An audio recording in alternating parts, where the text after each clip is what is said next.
Tulo ka munisipalidad sa probinsya sa Sarangani ang gipailawom sa state of calamity sa unang quarter ning tuig tungod sa long dry spell kung tagtuyot. Kung diin base sa damage assessment report, minilyon nga kantidad sa mga kaumahan ang naapektuhan. Aminado ang Provincial Disaster Risk Reduction and Management Office kon PDRRMO nga wala pa hingpit makabangon sa pagkalugi ang nahisgutang mga munisipalidad.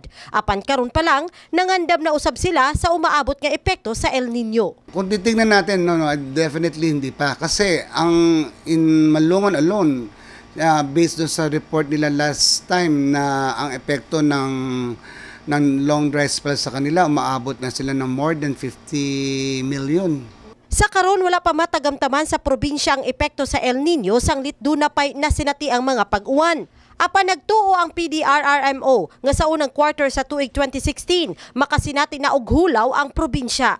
Mao nga si Raymond Villones nangandam na sa mga semilya sa humay nga iyang itanom samtang wala pa grabing kahulaw aron sa ingon makaharvest na kini ug palay una pa man ang tukmang kainit. Magbarat man og tanom ron kay nigabot sa El Nino. Masigkuan ba magiluganay tubig maglisod na pud. So ngayon nag-uulan pa, ina-advise sila na dapat nasa time na nila to para samantalahin na meron pang pag-ulan para makapagtanim at bago dumating ang El Nino, nasa harvest time na sila. Sa karon, duna nay 3.5 million pesos nga gigahing pondo ang Sarangani Province aron pangandaman ang El Nino. Gamiton kini aron maimplementa ang action plan nga gimugna sa probinsya.